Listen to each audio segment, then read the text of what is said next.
Pesantren yang kota itu ya cuma pesantren saya itu.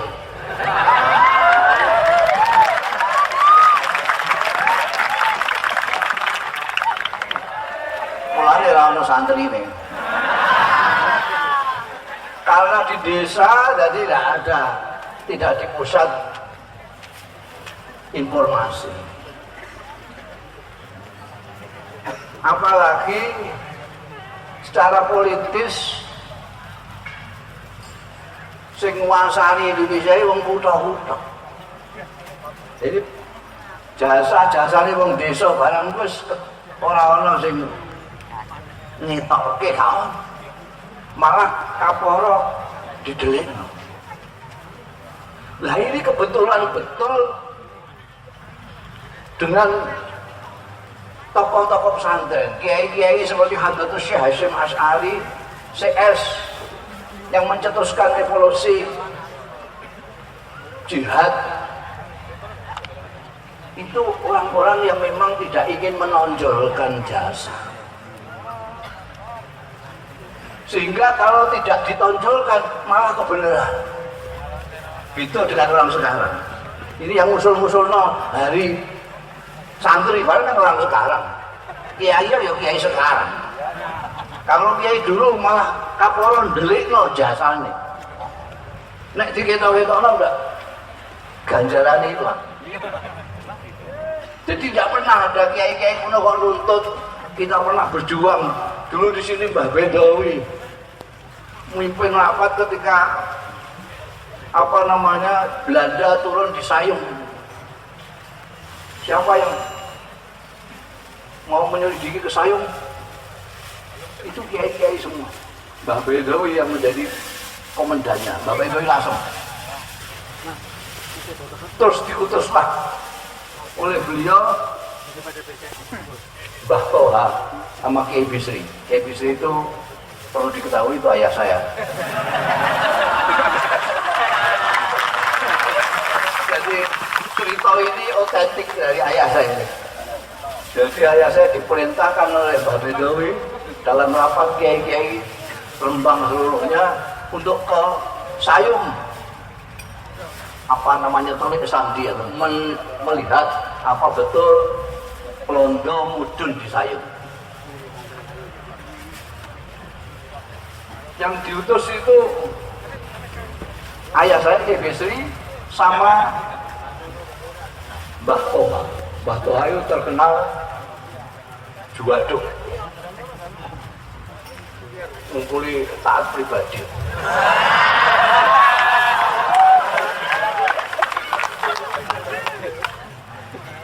Lah ayah saya siap gitu lah, cara tentaranya siap, diperintah sama Mbak Bedawi siap, dan siapnya semangat betul karena tahu ini bareng sama Mbah Toha, kabarnya Mbah Toha bisa ngilang. Mbak Bedawi sendiri mengatakan, ini Bisri yang berangkat nanti dikawal sama Mbah Toha, ini Mbah Toha bisa ngilang. Lalu bareng jalan ke Juwana, Mbah Toha nangis. Gak ada apa Mbah Toha kok nangis? Aku ora iso ngilang.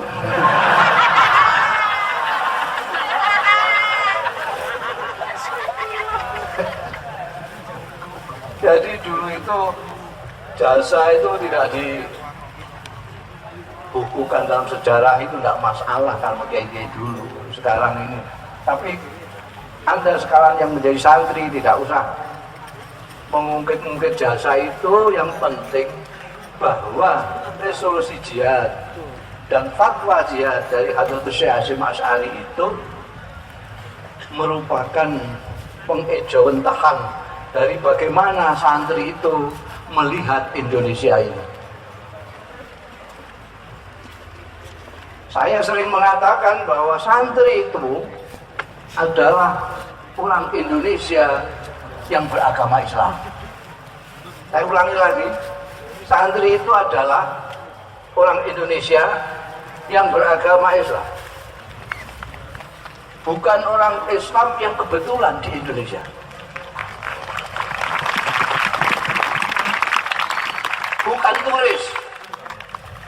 Bukan turis, Kiai-kiai desa itu tidak tahu nasionalisme.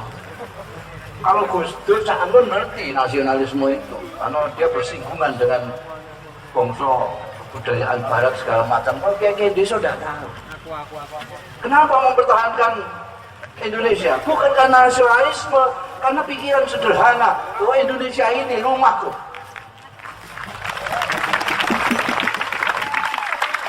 Jadi kalau santri-santri mau diajak dialog kebangsaan itu ya lucu. Loh, dia orang Indonesia kok. Maka berbeda misalnya dengan Ashari, M. Top. Itu ngebom Indonesia ya biasa-biasa aja, dia enggak rumahnya, dia enggak mikirin rumahnya. Tapi kalau ada santri kok ngantemi rumahnya dewe, itu santri udah lewat.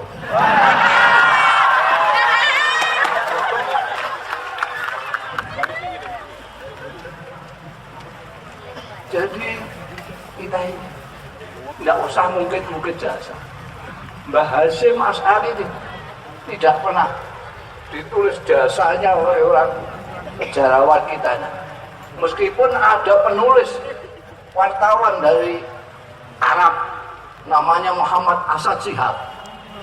Dulu wartawan Muhammad Asad Shihab itu datang ke Indonesia dalam zaman revolusi, mengcover segala macam kejadian-kejadian di Indonesia dan menulis salah satu bukunya berjudul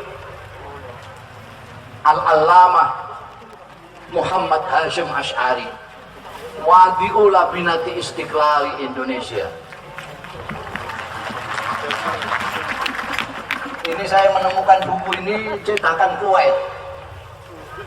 Jadi Muhammad Asad Shihab menulis buku Al-Allamah Muhammad Hasyim Asy'ari Wadi'u Labinati Istiqlali Indonesia, ini dicetak di Kuwait.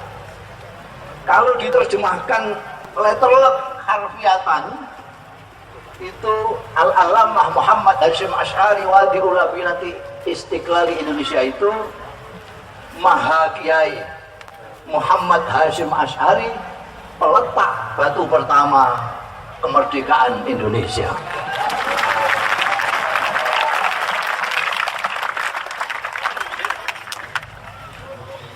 Jadi santri tidak usah menonjol-nonjolkan atau mungkit-mungkit jasa-jasanya para santri-santri terdahulu. Yang penting bagaimana santri-santri dulu itu perilakunya diikuti jejaknya. Dulu santri-santri dulu itu tawadhu, tidak pemerintih, mandiri, seneng tirakat. Saiki seneng tirakat ya. Mangan sedina ping 4.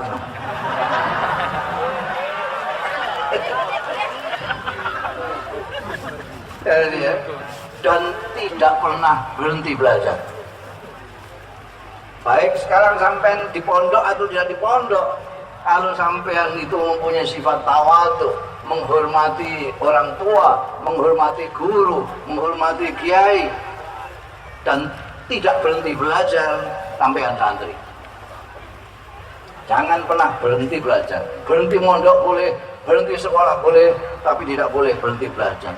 Keadaan yang mengacaukan masyarakat sekarang ini adalah orang-orang yang berhenti belajar. Ciri-cirinya orang yang berhenti belajar itu netok-netok pinter, keminter itu. Jadi orang keminter, iki mandek belajar iki. Ngokol ning dalan. Terus nyalahkan sana, nyalahkan sini. Kadang-kadang sing disalahkan itu mualim dhuwur itu enggak peduli. Karena dia kata Rasulullah Shallallahu Alaihi Wasallam, orang itu tetap pandai selama dia terus belajar.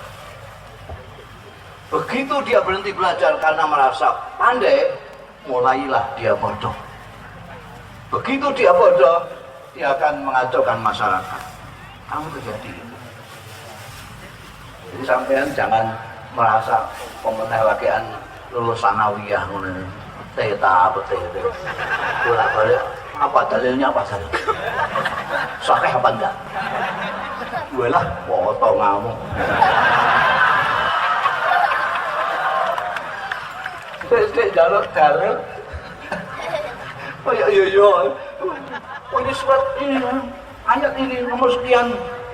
Iya. Kita harus kembali kepada Quran dan hadis. Padahal yang dimaksud yang dimaksudkan kembali ke Quran hadis itu maksudnya kembali ke terjemahan Quran pada agama. Dan kembali kepada mutiara-mutiara hadis terjemahan sapa kaenggo. Kalau kembali ke Quran sungguh, kembali ke sunnah betul, yo mondok, nggak bisa. Tidak bisa kembali ke Quran, kok buka terjemahan. Orang sekarang ini lucu. Tidak bisa, Quran diterjemahkan tidak bisa. Kalau saya mempunyai pendapat, Quran tidak bisa diterjemahkan apalagi oleh bahasa Indonesia. Tidak bisa. Bahasa Arab, koma zaitun itu lain dengan yakumu zaitun. Lain dengan zaitun qaimun. Lain dengan zaitun qama. Lain dengan inna zaitan qama. Lain dengan inna zaitan qaimun. Lain dengan kana zaitun qaiman. Lain dengan inna zaitan yakum. Kalau diterjemahkan bahasa Indonesia, maknanya zaid dekat ya. Hilang. Salah satu keistimewaan Al-Quran itu, maka disebut mukjizat, adalah kecanggihan sastra yang tidak bisa dilampaui oleh ilmu sastra, terutama oleh orang Arab. Jadi, kalau Anda melihat Al-Quran terjemahan, tahu Anda sesat. Apalagi kalau Anda terus dengan melihat terjemahan Quran itu menyesatkan orang, sesatnya double namanya. Sesat ganda. Maka kalau ingin konsekuen kembali ke Quran dan Sunnah, artinya kembali ke pondok pesantren, ngaji tafsir, ngaji hadis. Saya kira ini terserah Cak Nun mau didampingi siapa, Kiai Dr. Ghafur dari Sarang, Anis Pak Asin dari Yaman ya, Yaman apa Pati ya.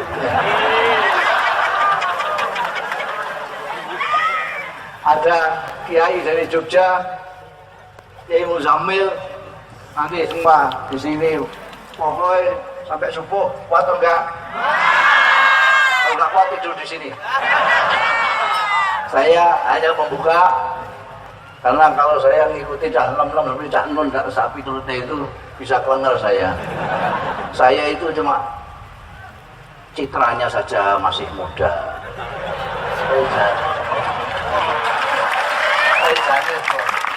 Jadi selamat kepada anak-anak muda yang menyelenggarakan ini. Saya tidak mengira, saya kira sampai semua ayo pemenang udan ini. Seolah kasih bocah potongan ini ngomong. Alhamdulillah. Dari mudah-mudahan untuk ganjaran kabeh lah. Baik penyelenggaranya maupun yang hadir, maupun yang ngisi, semuanya dapat pahala amal soleh. Allahumma amin.